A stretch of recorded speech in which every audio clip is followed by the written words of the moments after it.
And I think we're probably live because every time I'm sitting here thinking if we're live, we are live. So I'm going to guess we're live on Facebook. Hey, it's Tuesday. Got to be Tuesday. I guess not. It has to be, but every now and again we might go on a Thursday. But most of the time we're on a Tuesday, about 4 o'clock p.m. Eastern time with Higher Lead and Chill. Shawn Dace back with you in the house. Got a really good guest on, but before I bring Eric on, I want to make sure that we're somewhere around here live, which I see we are. And then what I want to do is I want to remind everybody that we'll be going on next Tuesday. I don't know who the guest is next Tuesday. I can't remember. I know we've got Kirk Kempton coming up and a few other people coming up as we go. And we've got some economic news I want to talk about before we bring in our special guest, Eric. And we'll talk a little bit about some marketing and just about Eric, what he's up to. He's got a really cool academy thing he's been doing. It's been phenomenal with a lot of people doing a lot of good things with that. But let me just touch a little bit on some things happening in the market. The labor market's starting to soften up a little bit. I think it's a little bit seasonal right now. Thanksgiving, you got some things happening. The economy is I wouldn't say it's slowing because the consumer's still spending, but a couple things have certainly been changing with economic indicators. The unemployment rate has been pretty steady between about, I think the low we hit was 3.4%. That was in January and April of this year, 2023. Those were the two lows. Right now, we're about 3.6, 3.7%. It's been teetering back and forth between 3.5, 3.7. So that's remained pretty steady. The consumer spending, fairly steady. I always put the asterisks. I am not an economist. I watch CNBC a lot. I read a lot, and I try to keep my pulse on what's going on. So this is kind of like the non-scientific Shawn Day, street smart kid from Cleveland, reporting the economic news to you, the labor market news. So I've always been watching the consumer. As long as the consumer's spending, we're okay. Right now, the cash is pretty much gone from COVID. Credit card debt's starting to go up. That's pretty normal, though. So, it's nothing to be alarmed at this time. I have heard some conversations with a Home Depot CEO. I think it was maybe Target's CEO and a couple others that are concerned a little bit about the quantities of things that are being bought. So instead of buying, a couple of cases of beer or a couple of cases of pop, it's maybe a 12-pack. Instead of 3 cartons of eggs, they're buying a carton at a time. They're shopping a lot more, but they're being a lot more prudent on the quantity and the pricing. So that tells me it's maybe slowing down just a little bit, but the indicators are not showing that the consumers slowed down spending. All right. So the jobs report came out for October, and the jobs report was pretty low compared to what they were analyzing or expecting. The payrolls increased by 150,000 in October, which was less than what they were expecting. The unfortunate thing, maybe, I guess, is that government jobs, depending on how you look at it, was one of the higher hirings, 51,000 jobs in the government sector. Construction, though, this is very interesting. I'm going to talk about the housing market here a little bit and quickly, so we can get more exciting stuff happening and bring on Eric. But construction and housing seem to be doing okay still, which I am just stunned by that. I used to own a mortgage company for about 10 years back in the 90s and then got out in the 2003-ish, 2004-ish. Construction was behind government with as far as job creation in the month of October. Good news for us, some business services were up there. Manufacturing got crushed, minus 35,000 jobs. That's low. So we're going to be coming up, though, I think, with consumer spending and some of the job stuff. We're seasonal here. That holiday season's right on us right now. Thanksgiving's coming up in a couple of days. The holidays and Christmas and the other holidays in December are coming up. That usually means that our labor market gets a little tougher, but our businesses tend to slow down a little bit in December, unless you're maybe in the residential home cleaning space. So that offsets it a little bit. We'll see what the holiday season does and what that consumer does I think we'll be okay. There were some calls for recessions by the end of this year. I don't see that happening. Some people are saying that the Feds have settled down big time, which is good. So I think we're in a really good place. We got a little bit softening labor market. It seems that the Fed is done raising rates, at least for the next quarter, maybe 2 quarters, maybe for all of 2024. We don't know. So those are all good things, and the consumer spending. So I'm really kind of excited about what's going on. And the goofy thing, like I said, with the housing market, it stayed really strong with rates going up crazy fast. We're at about 7.5%, 8%, 30-year fixed mortgage rates, somewhere in there. I think historically over many, many years, that's a norm. That might even be right around the average a 30-year mortgage typically is. But when we're printing free money and rates are at like 2% and 2.5% on a 30-year mortgage for, whatever, 10 years or whatever it was, and then all of a sudden we go to 8% in less than a year, that's pretty fast. You would think the housing market would be really hurting with that. The supply is still very low, so the pricing has been okay. The problem is, though, for the first time, the housing market got hit for the month of October. So the interest rates, the very high prices because of low supply in the marketplace, sellers are still able to get that price. Multiple offers are still coming in on houses. But in October, house sales fell by, 14, sales were down 14.5% year over year. Okay. So previously owned homes were 4% lower in October compared with September, but home sales fell to a 13-year low in October. That's a big number. That's a really big number. So I'm going to be, I don't think there's a hell of a lot of people buying houses around the holidays compared to maybe summer. Usually people are sticking around for the holidays. You don't want to mess up jobs and moving and all that sort of thing. We'll see what happens in November and December. I think that's going to be real interesting to see what happens.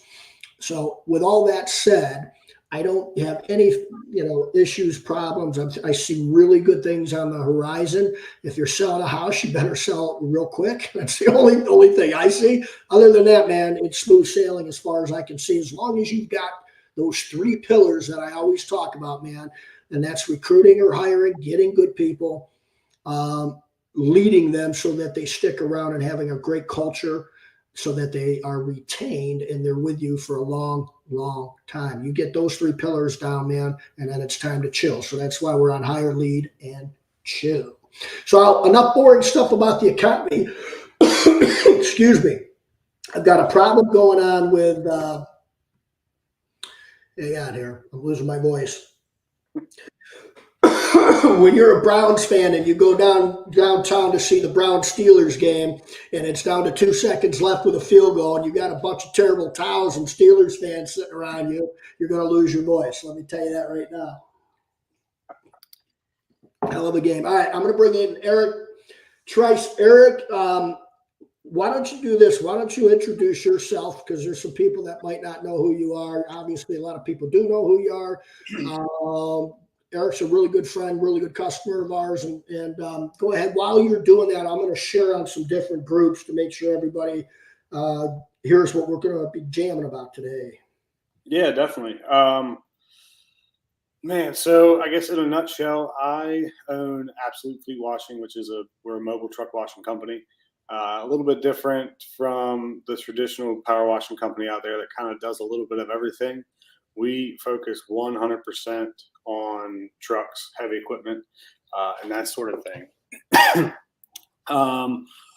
Man, I think I got started like a lot of people. We just a side hustle, trying to make some extra cash, pay the bills, and started to get some traction and gain some momentum and saw a need in the market and just kind of went for it.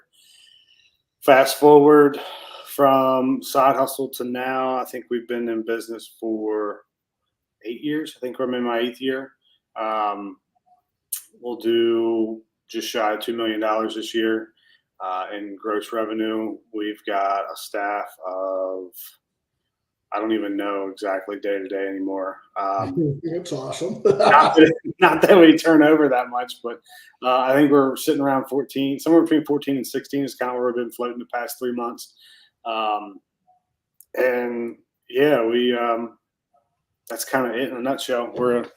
We like to do trucks. I think back in 2018 is when I decided to get rid of the residential side and just focus 100% on fleets. Just in our market, it's not it's a little bit seasonal here in Maryland. So we do have a winter. I mean, right now I don't know, it's nasty and raining at the moment, but most power washing companies are kind of wrapping things up around here right now. Depending, they might be able to work a little bit into December, depending on how weather goes. Some years it gets cold. Some years, like last year, we really didn't have a winter. Yeah. So I didn't want to lay people off until March of every year. I didn't want to try to have to go through that cycle of either laying them off, putting them on unemployment, trying to carry them, and then try to rehire again in the spring when the season kicks back off. I didn't really want to do Christmas lights, even though all my buddies that make a ton of money doing Christmas lights. It's just not me. I wanted to sit back and relax and enjoy the holidays and spend time with family and not be just grinding it out all the way through the end of the year. So yeah, I went all in on fleet so I could keep the staff year round and kind of build on the foundation that we had. Yeah, I think that's all good stuff. Especially wanting to spend some time with your family, and I know you've got your first on the way in a couple months. So congratulations on that, man! It's awesome. Like I said, I just had one get a driver's license a couple weeks ago. So, that's a scary time, but it's also a good time because now I can say, hey, go get up to the store and get me something. I don't have to pick her up at midnight anymore because she's hanging with her buds and all that stuff. So I got a little free Uber. I wouldn't say free, but I do have an Uber thing going on with it. Yeah, there you go. I'm more than happy to right now. I guess that'll last a month, maybe, probably, right? So yeah, good stuff. One of the things that popped in my head when you were talking, Eric, was I know a lot of people in there just like you, hanging lights, man, doing well, making some good money doing it. I also know, and are very successful at it, and they're very good entrepreneurs. But I also know a few people that have gone out and really tried to get, I open up a new location, have several different services going on, and absolutely failed miserably at it. And it took a long time to rebound off of that. It's not always a good idea. Yeah. Maybe based on who you are, timing wise, and some things like that. Because when you're focused in on one thing and you start to do it really, really well, you can make some really good things happen in a lot of people's lives doing it that way too.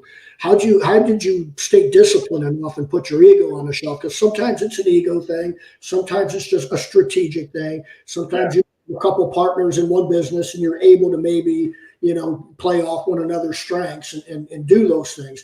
Why were you able to be so disciplined with that? Man, that's a good question. I've always been a believer in focus on one thing and be really good at it instead of trying to, because the people you hire to wash trucks are not the same guys that are going to go out and wash houses, Right. And vice versa. They're just different. It takes a different eye, I guess, to do each one. One's a little bit more labor intensive. One's a little bit easier. It's just different. So it was easy to just stay focused because it was consistent, right? So the nice thing about washing trucks is you go out and you sell a customer, say that customer brings in $10,000 a year. They're going to bring in $10,000 this year, next year, the year after that, the year after that. Obviously, if you raise your prices, if you have a set rate, 3% a year or 5% or whatever it is, you can count on that. So going into January 1 of 24, I already know exactly what we should do for the year. I'm not chasing every customer. I'm not having to send out marketing, the way Facebook and Google change their algorithms all the time. Facebook might go from being the hottest ticket to Google's the hottest ticket to then you got to go to EDDM. And honestly, it's really a collaboration of everything to really to dial it in. But it's just, for me, it's so much more peace of mind to know, all right, this is what we got. We can build on this, and it's not like every single month you're starting from zero. Yeah. And I'm not just saying that there's a ton of guys out there that do really well doing houses and roofs and lights and all that stuff. So I mean, there's definitely you can do it. I just found that fleets was more scalable and simpler. The downside is when you get started, you're losing your nights and weekends. So it's just a totally different animal. You mentioned the ego part and wanting to add locations and grow and scale, and I've been through that. And there's just like guys that go out there and say, "Oh, I want to be $1 million company. I want to be $1 million company." Why? Right? Yeah. For what reason? And I was the same way. Like at one point, I was like, "I want to be $1 million company," but looking back, it's like, that doesn't mean anything. Right. Like it's just saying I want to be $1 million company, but not like for no. It's hard to understand it until you've been through it. But same thing with adding a location. I wanted a second location, and it was going to be really cool to say I've got 2 locations and we're growing. The nice thing about when we did it was we were already servicing that market. We were already doing a ton of work over there. So literally adding that location, it basically just cut our fuel and labor costs. Right. So it was more tactical than it was, I want to grow into another market. That being said, it took 10 times more effort, and it was 10 times more expensive, and everything was way harder than I thought it was going to be. Yeah. And for about, it wasn't a year, close enough. It was about a year. We lost our shirt. Yeah. And it just sucked until about 3-4 months ago when I finally got the right person, got things kind of going, and things started clicking, and we finally started making money. But up until that point, I mean, up until about 4 months ago, I regretted doing it every single day, and I was stuck. I had a 5-year lease. I got a $5,000 a month rent payment. Actually, I think it's $6,000 now. But it's just like I was so caught up in I wanted a second location and on paper I made it make sense, right? And it did make sense. Right. But I didn't have the knowledge and the experience to say, all right, I need to do this, this, and this to make this work. Yeah. So now we're looking at adding a third and a fourth next year, and it's a lot easier because I know, like, okay, this is where I need to be. This is what it's going to cost. I can move into that market and move into that location without the stress. Right. Without thinking, man, that's an extra 20 grand that I thought I didn't have to come up with. Where did this come from? Right? Yeah. And that's what happens too, man. Yeah. I mean, we easily lost over $100,000. Yeah. Now, I won't say lost. It cost easily over $100,000 that year. Right. Trying to just get it going and just spinning our wheels and just kind of going nowhere. Yeah. I mean, I remember I would dabble in 1 or 2 different things, and I spent money on like air duct cleaning. I'm like, hey, air duct cleaning. Look at this. Talking to somebody. Oh yeah, hell yeah. And I'm like, got somebody trained up. It was going really well for like 3 months, and then that dude takes off, and I'm like, oh man, you got to be kidding me. That was like 25 years ago or something like that. I'm like, man, I just was like, I'm never doing that again. I'm just not, I don't know the business. It's different. Like you said, man, residential and fleet are completely different animals. The employees are so much different. It's like, I always hear stories of somebody either, I'm a fireman, so I figured I'll just start kind of making a little extra money doing some window cleaning. Ladders are fine, and I'm doing it, and all of a sudden I'm making a ton of dough. But so I want to hire somebody else and then make this happen now. And then it's like the toughest first year of their life, going from technician, not knowing, and again, our egos. All right, whatever. 2 or 3 zeros away from the right side of whatever you're budgeting, because your ego is going to add a couple zeros to that, especially on the top line and not on the bottom line. All right. So just be careful about that. I've learned that too. But which basically, it gives more power to those guys and a lot more respect to those gals and guys out there that have been able to do it successfully and execute on that.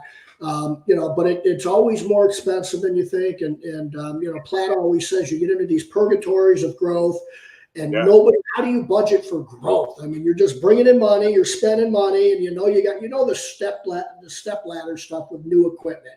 That's coming with growth, but how do you actually get from that $500,000 to $1 million to $2 million to $5 million and so on?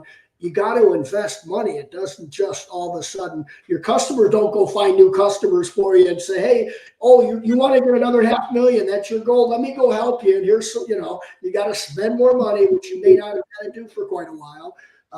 But those are growing pains, Yeah.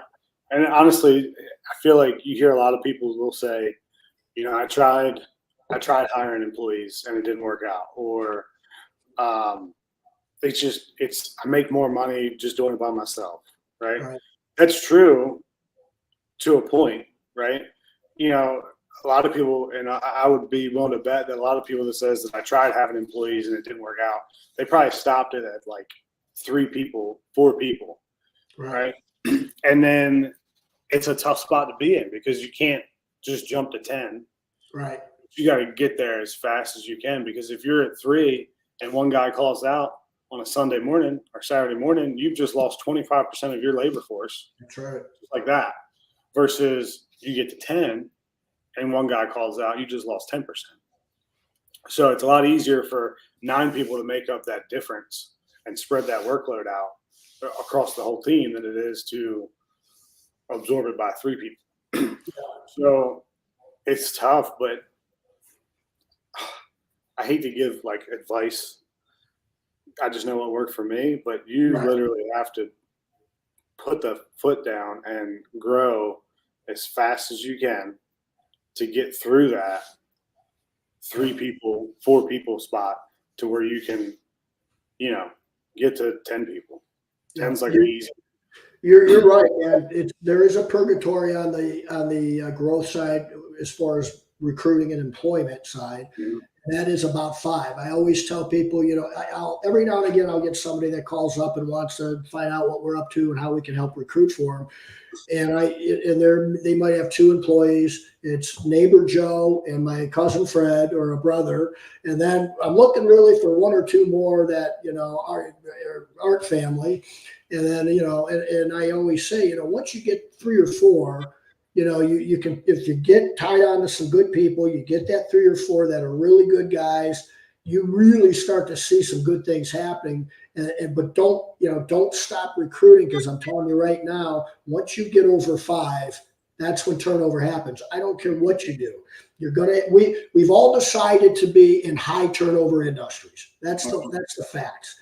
Every cleaning industry that we serve, lawn care and the rest, if you've got an hourly wage, anywhere from $15 to $35 an hour guy that's going out to fix something, clean something, or install something, there is high turnover in that industry. You go to any guy that owned a restaurant or gal that owned a restaurant, it's high turnover. The greatest leaders in the world have high turnover in our industry. It's just the facts. It's the way the labor market works. All right? In our industries. It was like that 30 years ago. It's like that today. It will be like that in 30 years.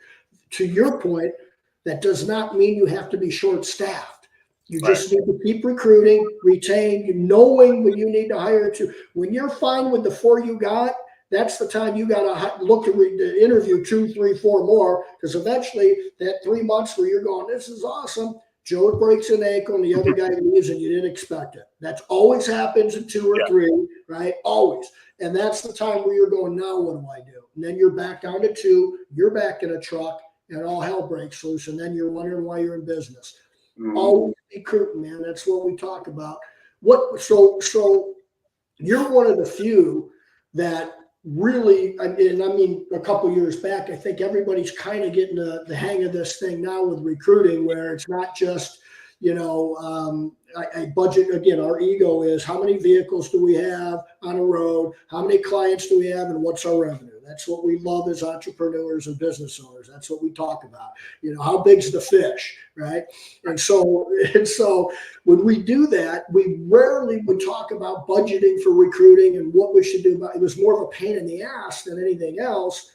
We were the first ones, Dan and I, to break into the cleaning industries and the home service industries, going, you don't have to get a temp agency anymore. You don't have to do it on your own anymore. You can't afford a full-time HR person, most of us, to do that, right?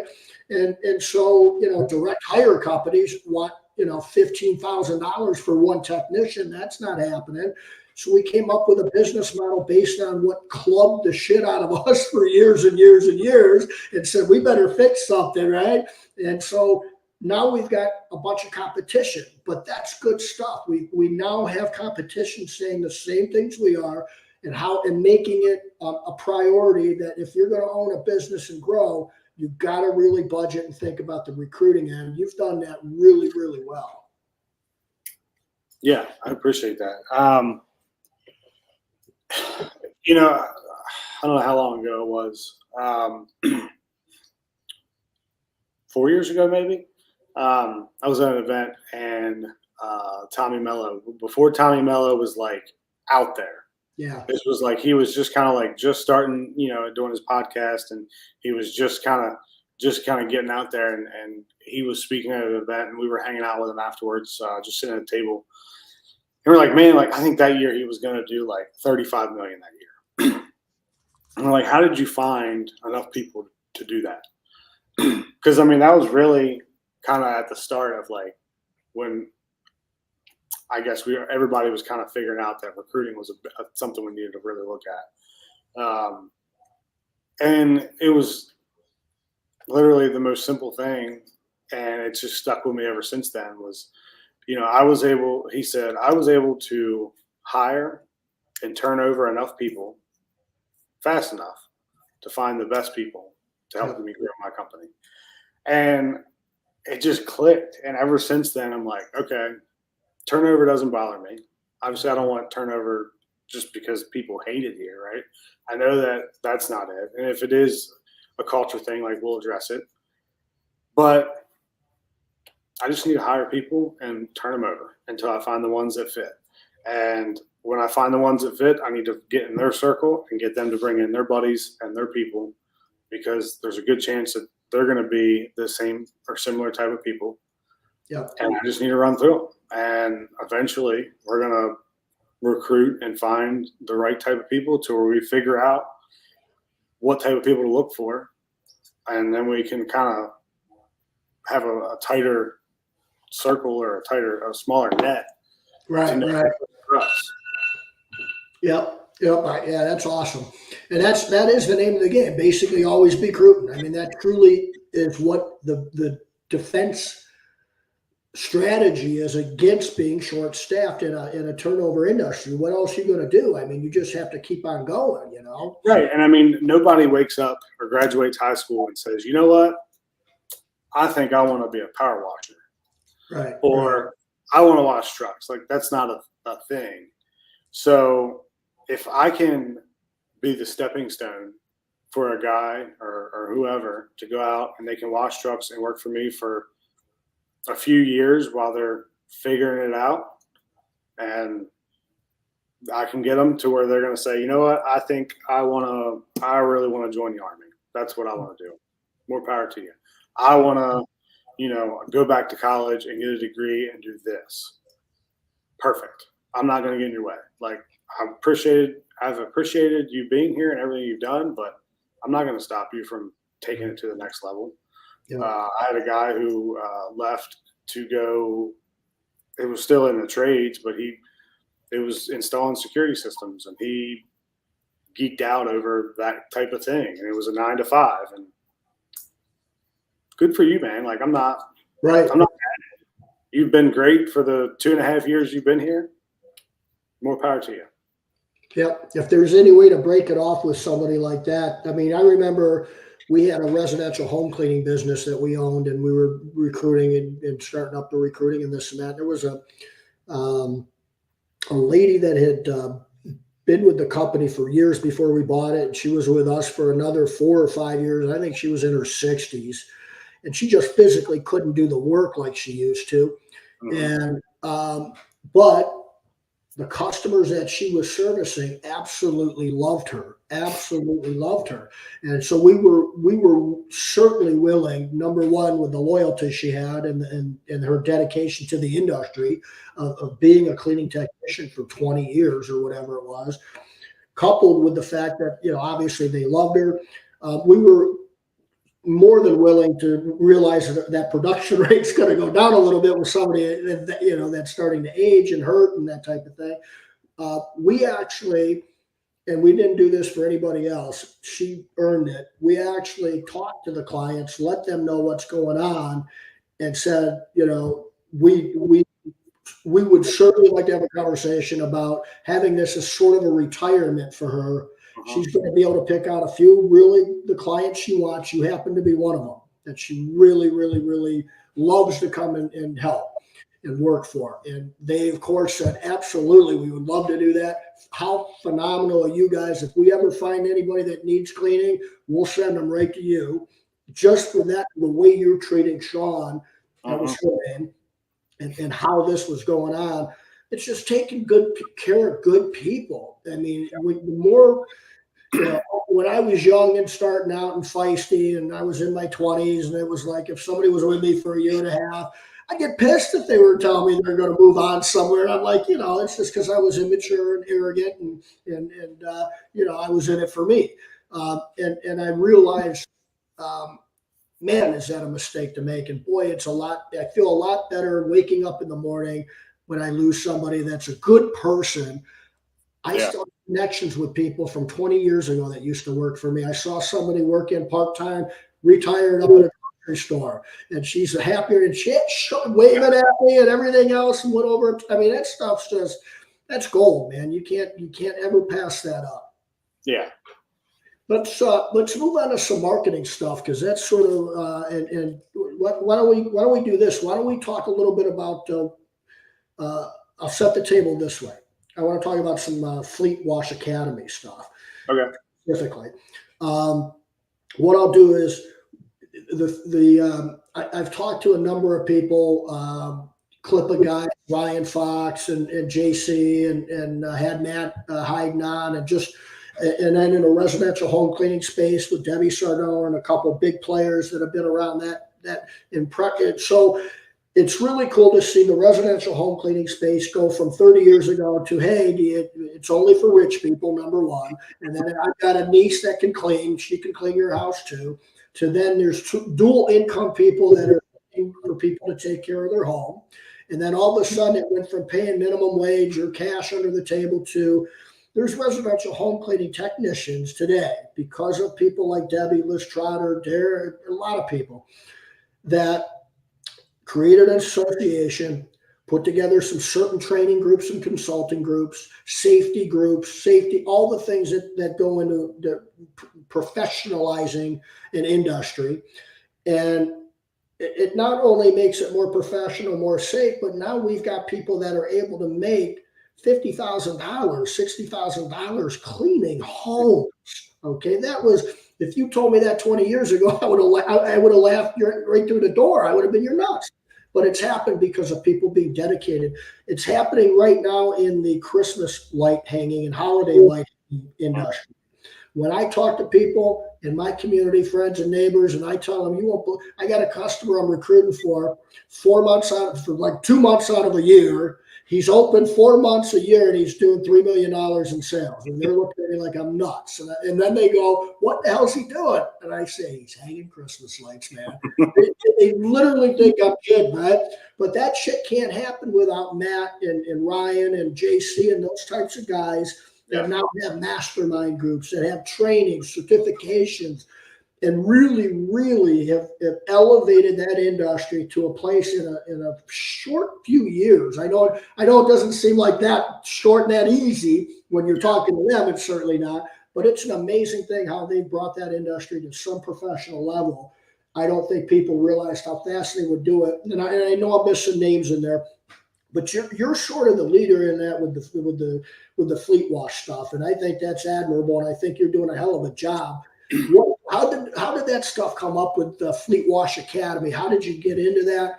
You know, talk about what it is and what it's all about and where you're headed with some things.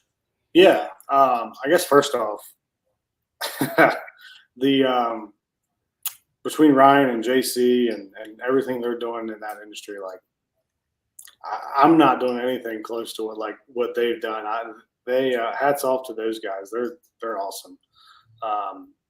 But as far as like how it kind of, man, how did we get started? It was, I don't know, several years ago, there was an industry event where they were trying to bring in some training on fleet washing, and there really, up until then, hadn't been any kind of training or anything dedicated to the fleet or truck washing space. It was all, you know, residential and washing houses and roofs and stuff like that. Christmas lights weren't even a thing at that point, I don't think. And it just, the event didn't go well.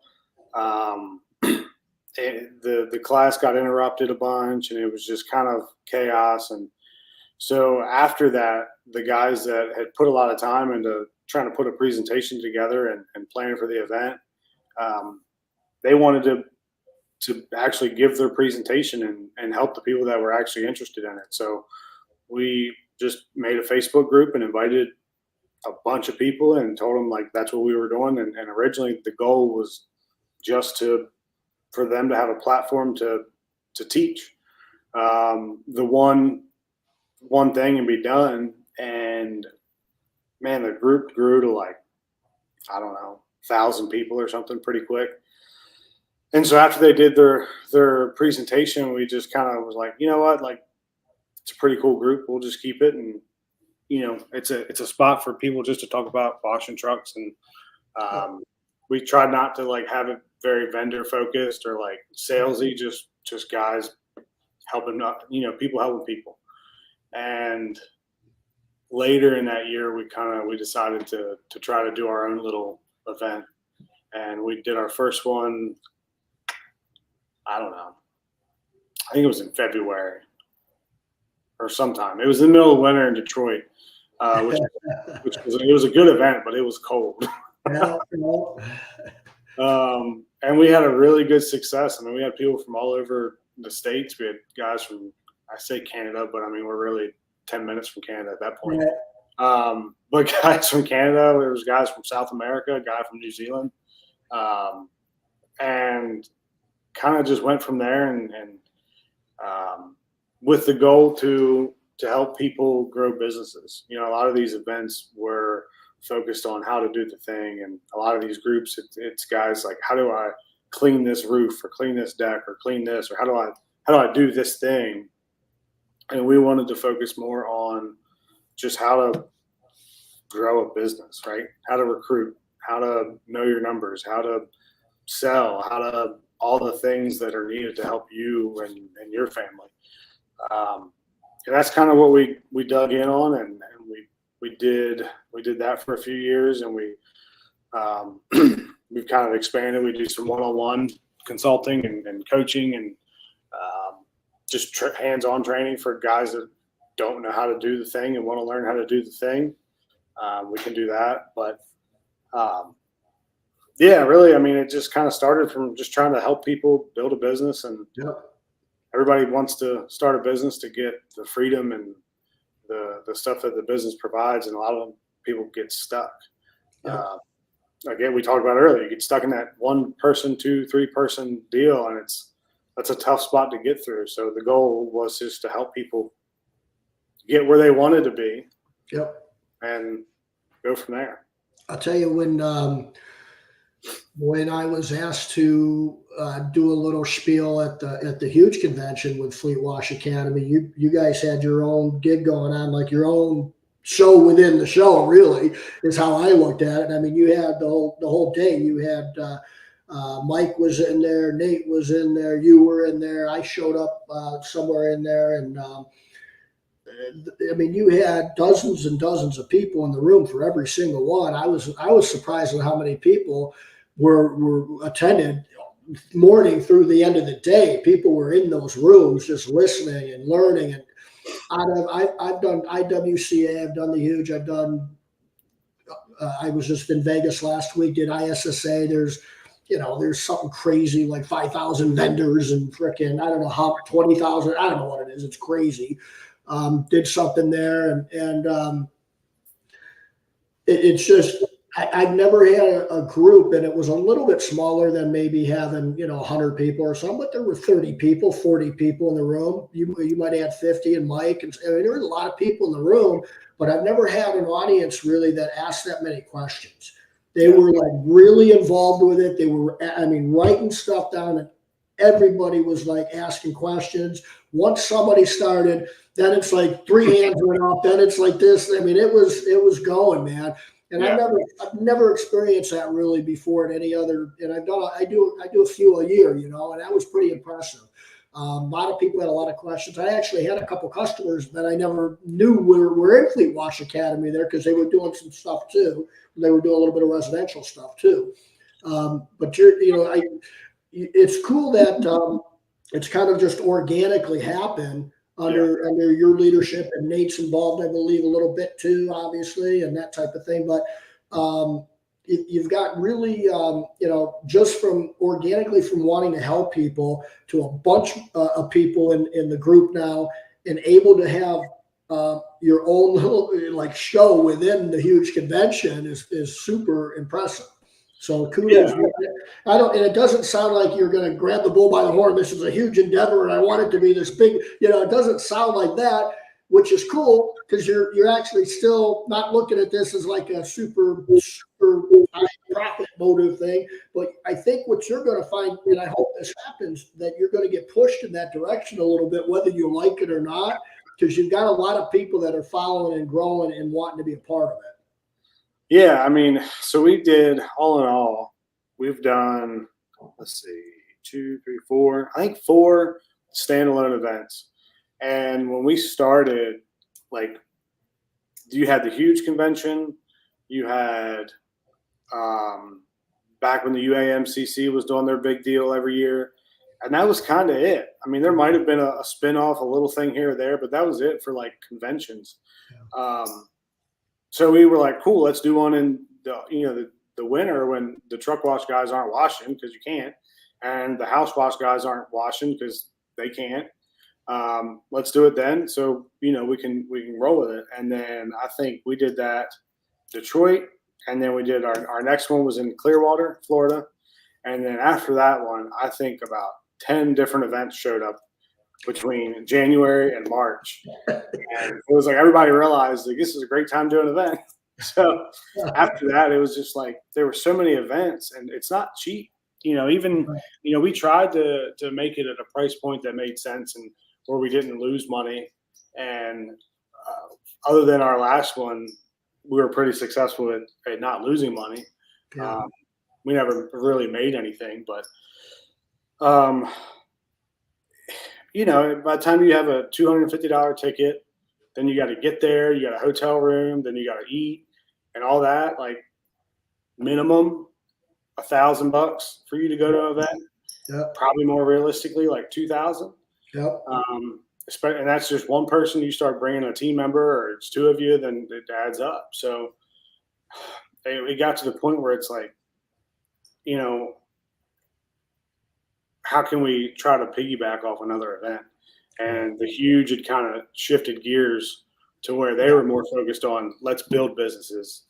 Let's not focus so heavily on the thing, and let's teach people how to grow businesses. And that kind of fit with where we were going. So the last year we got with them and said, hey, like, let's try to do this together. You've already got 2,000, 3,000 people coming. Instead of trying to make them go to another event and spend more money, they're already there. So it kind of worked out, and I'm sure we'll probably do something similar again next year, just because it's just easy. They're all in the same place. We're kind of very focused in on what the goal is to get out of one of these events. So yeah, I think that's a brilliant strategy on how to get to the most people and help the most people. I think that's great. Yeah. I think one of the things you do really, really well compared to maybe some others, and I think where you help the most people is in marketing. It's a real unique. It's not, commercial's always different than residential for sure. Residential seems to be, and maybe I'm wrong on this. I might be wrong on this, but I think residential can be a little bit more relationship than commercial. Commercial is pretty much price, and then once you get in, and then or you're referred over, or then the relationship builds. It's kind of like you have to have a relationship with commercial. I understand that, but they seem, and maybe I'm wrong, maybe they seem to be more price sensitive than residential. I'm not sure. Talk a little bit about that. Yes and no. That's kind of like a double-edged sword, I feel like. In residential, I mean, if they know, like, and trust you, and you kind of build that rapport up front, it's the price, you kind of, that objection starts to move out of the way. With commercial, it depends. So if they've been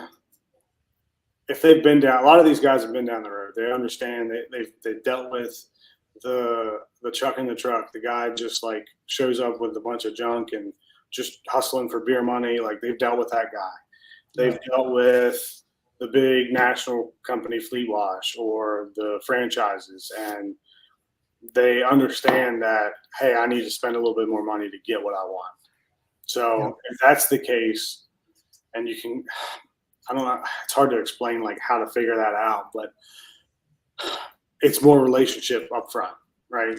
Because they already know what they're looking for. So if you can kind of understand their personality type and work with them on their level, you can close the deal. Now, if you're working with the guy who it's big corporate company and he's just shopping price, it is a little more price up front.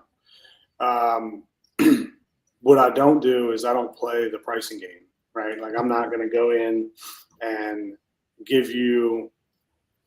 beat somebody else's price just to sake of earn the business, because what's going to happen is I'm going to lose that customer the same way I got him.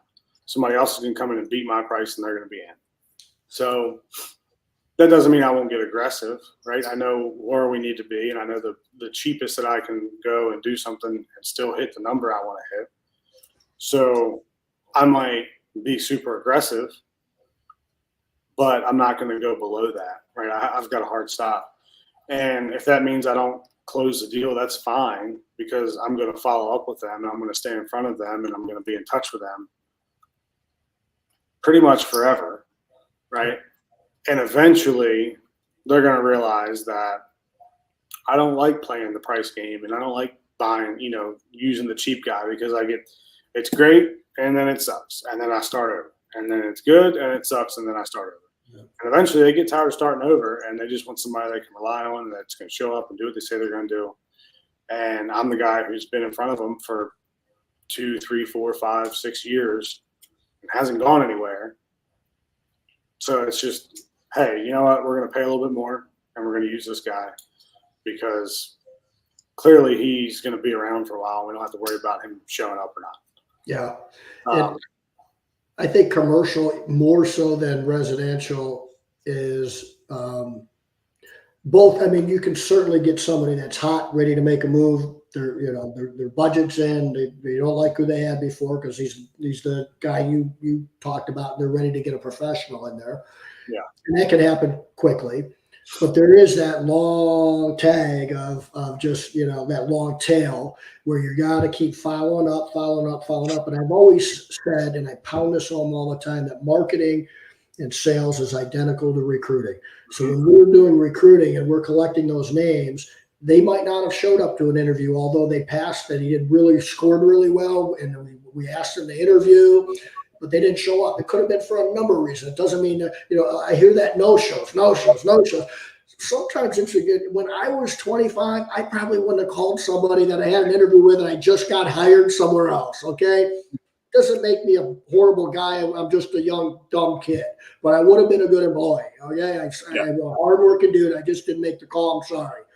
there's a lot of people like that, especially in a 3.6% unemployment rate that are just super busy. They don't even know who they applied for half the time. Mhm. They're just going boom, boom, boom. It's not, there's no relationship there at all.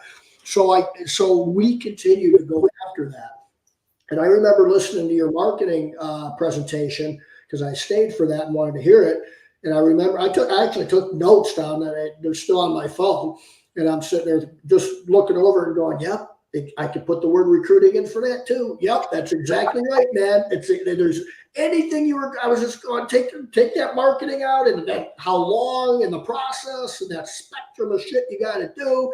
Yeah. I mean, you've got a number of clients that took you years to get. I mean, years, right? Yeah, for sure. I mean, What is your marketing? Talk about marketing because I want to hear a few things, a few high points about marketing, and I'll let you wrap at it.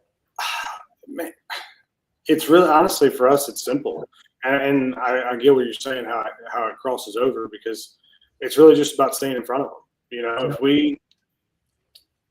If we pitch or try to close a deal and they don't want to go with us at that time, but 4 years later, I'm still reaching out, every couple months, 3 months, and I'm still shooting them emails every now and then, and I'm still around. Like, it's easy to be like, hey, like, all right, I need somebody. I'm going to call that guy. Same thing with recruiting. Like, if you're brand new, it's your first year, it probably, I feel like you might agree with this, it's probably a little tougher to get people in the door because there's a little bit of uncertainty there, right? They want to make sure they're going to have a paycheck every Friday versus you've been around for 10 years. Odds are you're going to get paid on Friday. Yep, right? Absolutely. Same for sales. I mean, if you've been around for 10 years and you're constantly at their door, there's a good chance you're going to show up and do what you say you're going to do because you kind of stood the test of time, so to speak. And really, I mean, it's that simple. We just follow up. Yep. Again, always be recruiting. We're always following up. The thing that's cool, I have a big sales background. I used to work for Enterprise Rent-A-Car and Leasing back 34 years ago or whatever. And I was in the rental end for like 6 months, and then they promoted me into the fleet management business where my job was to pound the phone all day long until I got a meeting. That's pretty much what it was. It's 100 phone calls a day, man, until you got somebody. So my job was pound the phone or you're presenting in front of somebody. That's it. That's all you're doing. That's all your job is, man. And I was really good at it, but I didn't particularly like it all the time. And then I got a management role. I was managing about 7 or 8 sales guys, and it was, I think I coined this phrase. I would call it creative avoidance because it's like you look like you're doing something. You might be trying to talk about putting your presentation together for. Your job is to be pounding the phone or at the presentation at 6 o'clock or 7 in the morning, put your presentation together. When business hours, you need to be calling people. That sounds old school and sort of cavemanish almost and shows my age, but that shit works still today to pound the phone a little bit. I know you pound the phone. Yeah, I mean that's how we started it. We did. Not last year. Year before last, I think. I don't know. It's all a blur. Yep. Cold calls is our main. When we want to sell, that's our main deal. How we sell. Yep. And we closed just over $1 million in new business in 10 months.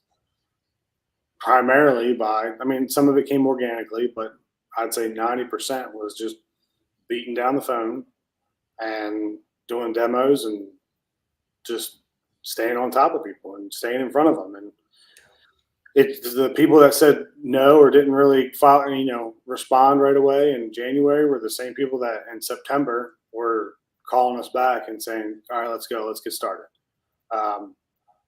It works. I mean, that's how we built it. That's how anytime we're pushing sales hard, that's how we do it. I've tried other things that work, but there isn't a single thing that works as good as just getting on the phone. You got it. I could in this business, you won't get 10 no's in a row. Right. Right. Guaranteed. There's no way, as long as you're not sounding like a fool on the phone, you're not going to get 10. Yep. It's just, it's never happened to me. It's never happened to anybody that I've showed how to do it. It's just, I don't know. I guess it's this industry, but I could see selling fleet through enterprise being a little bit different. Right. But this is a need that they have, and we're kind of fixing the problem for them. So it's an easier sell, in my opinion. Yeah, and it's I think it's a relatively young industry still compared to some other industries. I don't know that to be true or not. It just seems to me, because I never really heard about it until I started meeting you, talking with you a couple of years ago and stuff, and going, man, of course people have to clean. I just assumed they just had like a big spray wash thing and they hired some dude to spray them all down there. I'm sure some do it, but obviously it's outsourced too, and it's big business. Yeah, I mean, it's I don't know that I've never seen any truck other than mine that's a dedicated truck washing truck, other than Fleet Wash. Yeah.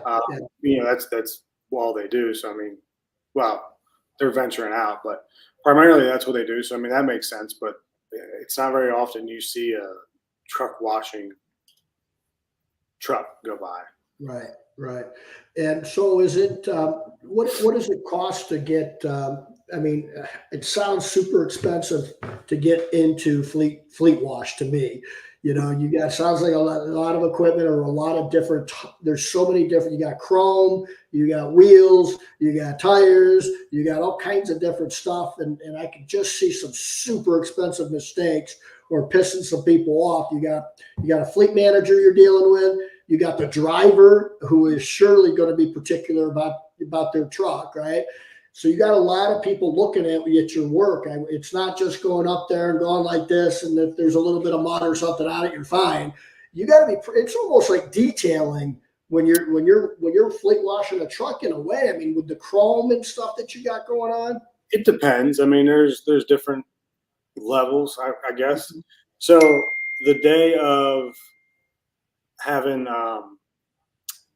you back in the day, at least from when I was a kid, like I remember all of the trucks you saw were all polished and they were pretty and they were just really clean and all the chrome and stuff like you said. And I feel like that's changed to now it's more like the drivers don't care as much. Okay. They do. They want it to be clean. Like just having a clean vehicle makes you feel good. But the ones that are just out there like chroming them all out, they're still out there, but honestly, we try not to service those customers, right? So there's companies out there that they wash.